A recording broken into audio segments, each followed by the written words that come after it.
नमस्कार। शनिवार की सुबह हुई भी नहीं थी देखिए, और कहे तो सुबह सुबह ही ईरान ने जो तांडव मचाया है ना, कसम से पूरा मिडिल ईस्ट अभी भी थरथरा रहा होगा। क्योंकि ईरान की बाजुओं में जो ताकत नजर आ रही है वो दुनिया देख रही है, देख रहे हैं ना आप भी। और रिपोर्ट्स एकदम साफ साफ बता रही हैं कि कल रात, यानी कि बीती हुई रात, शुक्रवार और शनिवार की दरमियानी रात, ईरान ने सऊदी अरब के प्रिंस सुल्तान एयरबेस पर 6 बैलिस्टिक मिसाइलें और 29 ड्रोन दाग कर उसे पूरी तरीके से छलनी कर दिया, जिसमें 12 अमेरिकी सैनिक घायल हुए हैं ऐसे बताए जा रहे हैं। और कितने हुए होंगे इसकी जानकारी और नहीं मिली है। और वहां खड़ा उनका कीमती, बहुत बेशकीमती साजो सामान कबाड़ बन गया। अब देखिए, सुबह होते ही अबू धाबी और दुबई के बीच खलीफा इकोनॉमिक जोन के पास जब ईरानी मिसाइलें गिरी तो ऐसा बवाल मचा कि पूरा इलाका धुआं धुआं हो गया और बहुत बड़ी संख्या में लोगों के चपेट में आने की खबरें आ रही हैं। ओमान के सलाला पोर्ट पर भी ईरान का प्रचंड कहर बरपा है, जहां ड्रोन हमलों ने सब तहस नहस कर दिया। सब अमेरिका का साथ दे रहा है, अमेरिका के बेस हैं वहां पे। अब सऊदी की राजधानी रियाद पर भी ईरान ने बैलिस्टिक मिसाइलें दागी, एकदम बुलडोजर, जोरदार वाला। अब बहरीन में तो सायरन का शोर ऐसा था, लोग कह रहे हैं, जो खबरें आ रही हैं कि लोग खौफ में सुरक्षित जगहों की तरफ भागने लगे। ईरान का कहर। ईरान के घातक ड्रोन्स ने कुवैत इंटरनेशनल एयरपोर्ट के रडार सिस्टम को ही उड़ा दिया, जिससे वहां का पूरा सिस्टम जो है ठप पड़ गया। अब आप सोच रहे होंगे कि इजराइल और अमेरिका हाथ पर हाथ धरे बैठे हैं क्या, जो ईरान दाग रहा है दनादन? बिल्कुल नहीं भाई, बिल्कुल नहीं। बीते 24 घंटे की बात करें तो इजराइल और अमेरिका ने ईरान के अंदर घुसकर कोहराम जरूर मचाया है। अराक और अर्दकन के परमाणु ठिकानों से लेकर यजद और माउंटेन सोफे के मिसाइल अड्डों तक भारी बमबारी की गई है, भारी। तेहरान के सैन्य ठिकानों पर 60 फाइटर जेट्स ने कहर बरपाया, ऐसी खबरें आई। और मशहद जैसे इलाकों में भी पहली बार धमाके सुनाई दिए हैं, ऐसी भी खबरें आई हैं। लेकिन रुकिए रुकिए, आगे जो बताने जा रहा हूं ध्यान से सुनिएगा। जो ईरान क्या कर रहा है, और यहां तक कि बंदर अब्बास में आईआरजीसी नेवी कमांडर अलीरेजा तंगसीरी को भी निशाना बनाने का दावा किया जा रहा है। लेकिन भाई सुनिए, असली बात अब सुनिए। इतना सब होने के बाद भी ईरान के हौसले एकदम बुलंद है, एकदम बुलडोजर। ईरान ने कोई कच्ची गोलियां खेली हैं क्या? इतने दिन से पानी पिलाया हुआ है अमेरिका और इजराइल को। ईरान ने कोई कच्ची गोलियां नहीं खेली हैं दोस्तों, कि इतने में घुटने टेक देगा।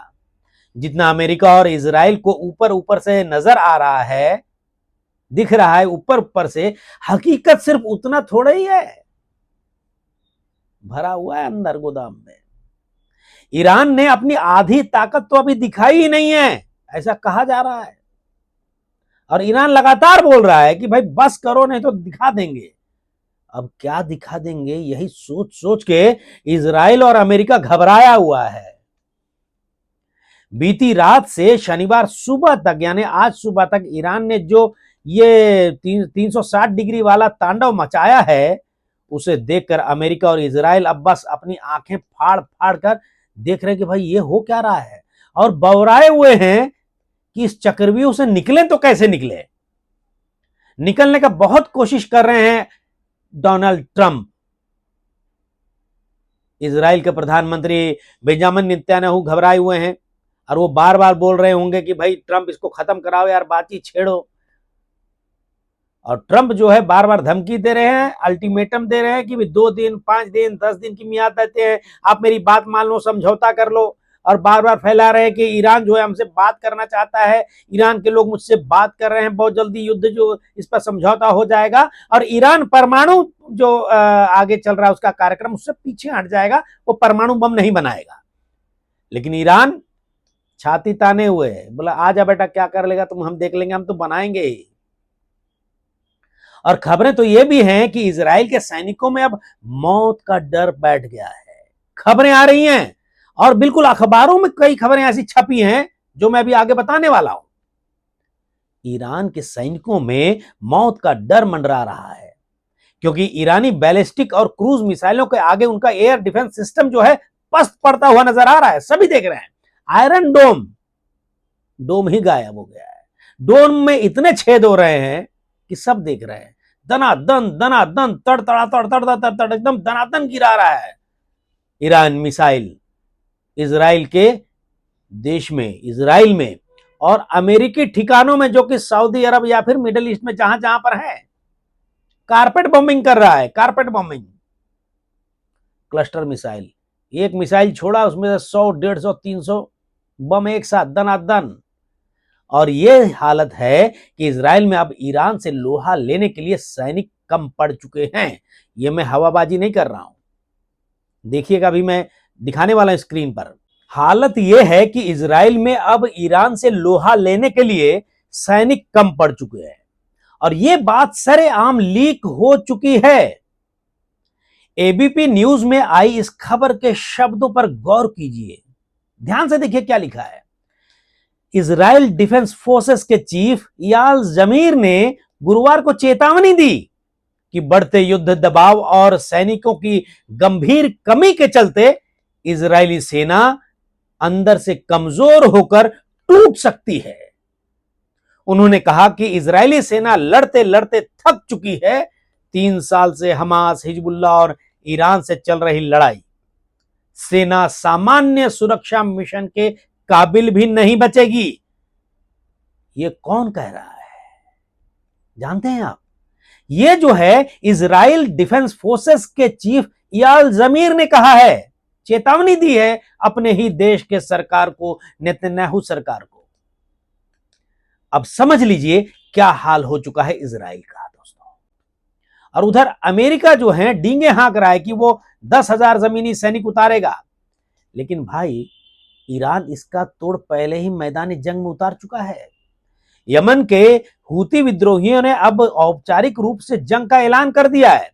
करीब करीब 2000 किलोमीटर दूर से इजराइल के बेरशेवा शहर पर बैलिस्टिक मिसाइलों से ऐसी तबाही मचाई है कि इजराइल के होश उड़ गए हैं।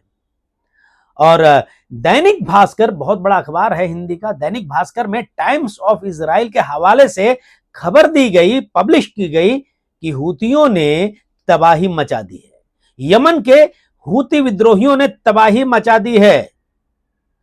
यमन अब ईरान के दर्द को अपना मान चुका है और इस दर्द को अपना मानकर इजराइल और अमेरिका के खिलाफ बारूद उगल रहा है। अब जरा इंटरनेशनल मीडिया की वो हेडलाइंस में सुन लीजिए जो खुद बता रही हैं कि जमीन पर क्या मंजर है। रॉयटर्स क्या कह रहा है?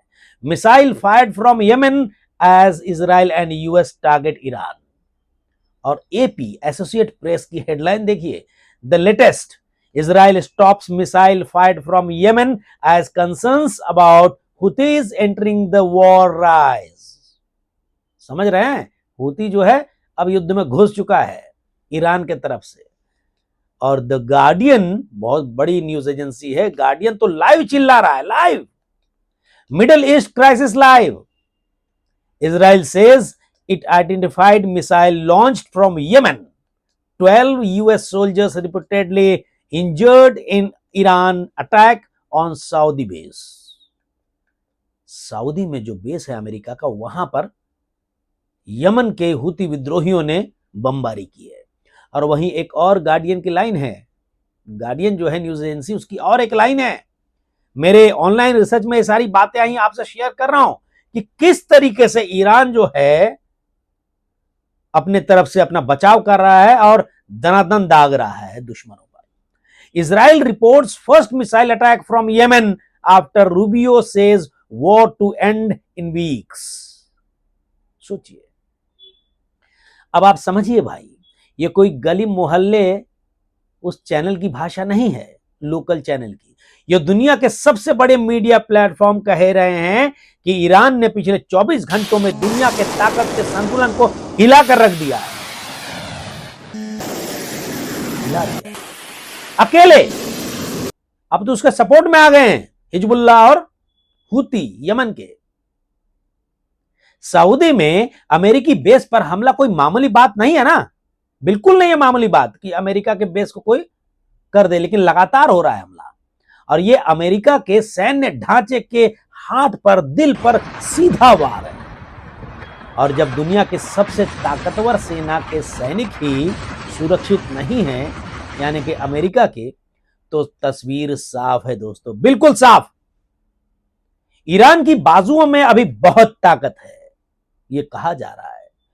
ओमान के सलाला पोर्ट पर हमला और बहरीन में सायरन बजने का मतलब साफ है कि समुद्री रास्ते भी अब सुरक्षित बिल्कुल नहीं हैं। और ये कोई इत्तेफाक नहीं है। आपको क्या लगता है? ये कोई देखिए इत्तेफाक नहीं है। ईरान दाग रहा है दनादन। और ये ईरान की वो तगड़ी रणनीति है जिसमें दुश्मनों को चारों तरफ से घेर कर उसे चैन से बैठने नहीं दिया जा रहा है। पगलाया हुआ है इजराइल और अमेरिका। ट्रंप जो है एकदम बौराए हुए हैं, और नेतन्याहू का तो पता ही नहीं है कहां है वो।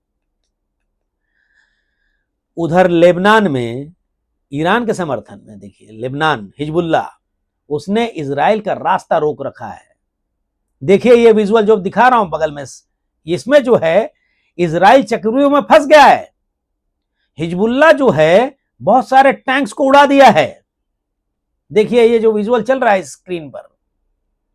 अमेरिका और इजराइल की ईरान को जल्दी झुकाने की चाल जो है उल्टी पड़ गई, एकदम उल्टी। इसको कहते हैं उड़ता हुआ तीर, समझ गए ना? ले लेना। अमेरिका और इजराइल ने पंगा कर लिया भाई ईरान को छेड़कर, क्योंकि ईरान ने खेल को पूरे क्षेत्र में फैला दिया है, पूरे क्षेत्र में। अब जंग के मैदान में हर तरफ से घिर गया है अमेरिका और इजराइल। अब जंग सिर्फ ईरान में नहीं है, सऊदी, यमन, ओमान और बहरीन तक पहुंच चुकी है। तस्वीरें आ रही हैं और खाड़ी देश अब खुद डरे, जिन्होंने भी अमेरिका के सैनिकों को जगह दी है, अमेरिका को जगह दी है बेस बनाने के लिए इतने सालों से, और अमेरिका से ये कह रहे हैं कि ईरान की मिसाइल ताकत खत्म करो, जो साबित करता है कि ईरान का खौफ कितना गहरा है। और कूटनीति के मोर्चे पर भी ईरान ने अमेरिका के एक तरफा प्रस्ताव को बिल्कुल ठुकरा दिया है और साफ कर दिया है कि वो भी लड़ते रहेंगे और टेबल पर भी डटे रहेंगे। आओ, और असलियत यह है कि ईरान ने जंग को लंबा खींचकर दुश्मन की लागत जो है बढ़ा दी है। और यह खबरें आ रही हैं कि अमेरिका के पास जो मिसाइल है उसका गोदाम घटते जा रहा है, और जितना घट चुका है उससे बहुत ज्यादा दिन तक ये लड़ाई चलने वाले नहीं है, और उसको बनाने में कई साल चले जाएंगे अमेरिका को। और उससे खतरनाक मिसाइल तो ईरान दाग रहा है। और ईरान जो है अपने समर्थकों के जरिए, हिजबुल्लाह, यमन के हूती विद्रोही, इन सब के जरिए चारों तरफ से दबाव बना चुका है, दबाव बना रहा है इजराइल और अमेरिका पर। दोस्तों पिछले 24 घंटों ने यह साबित कर दिया है, जो तस्वीरें आ रही हैं, आप अलग अलग न्यूज चैनल्स में देख रहे होंगे, सोशल मीडिया में देख रहे होंगे, कि ईरान झुका नहीं है और झुकेगा भी नहीं। वो तो साफ कह चुका है, बल्कि उसने अपने विरोधियों की हालत पस्त कर दी है। और यही जमीन का सच है, जमीनी सच है, जिसे दुनिया देख रही है पर बोलने से डर रही है दुनिया। और देखिए खास बात यह है कि ईरान ने खुले तौर पर एक मिसाइल में लिखा इंडिया को थैंक्स देते हुए, थैंक यू इंडिया। भारत की तरफ से जिस तरीके से ईरान को सपोर्ट मिल रहा है, दिल से सपोर्ट मिल रहा है, भावनात्मक इमोशनल सपोर्ट मिल रहा है, उससे ईरान गदगद हो गया है। और यहां तक कि हमने तस्वीरें देखी कि कुछ बच्चों की तरफ से वहां गुल्लक भेजा गया जिसमें कुछ पैसे हैं भारत से, वो तस्वीरें आई सामने। और ईरान जो है भारत के लिए छाती खोलकर खड़ा है। और यही वजह है कि भारत से जो भारी समर्थन मिल रहा है, भारी संख्या में लोगों का समर्थन मिल रहा है, ईरान जो है स्ट्रेट ऑफ होर्मुज से भारत के तेल के जहाजों को जाने दे रहा है। वो पहले बोल भी चुका है, देखिए खुले तौर पर, जो अमेरिका और इजराइल के साथ उसका सपोर्ट करता नजर आया तो बाबू सोच लेना, एक जहाज नहीं जाएगा, और जाएगा तो क्या हालत करेंगे देख लो। एक जहाज कल ही उड़ाया है। तो दोस्तों, ईरान की ताकत आप देख रहे होंगे। और अगली वीडियो में जो मैं बताने वाला हूं बहुत ध्यान दीजिएगा, क्योंकि इसी पिछली रात को और सुबह होने से पहले अमेरिका और इजराइल ने मिलकर ईरान के स्टील फैक्ट्रीज पर, स्टील प्लांट्स पर और पावर प्लांट्स पर हमला किया, बहुत बड़ा नुकसान। और उसके बाद ईरान की क्या तैयारी है और ईरान ने क्या टारगेट बनाए हैं, वो 5 टारगेट, उन 5 टारगेट को खत्म करने के बाद इजराइल और अमेरिका लोटा लेके घर लौटते नजर आएंगे, ऐसा कहा जा रहा है। चलिए देखते हैं आगे क्या होता है। इस वीडियो पर आप अपने कमेंट जरूर लिखिएगा। नमस्कार।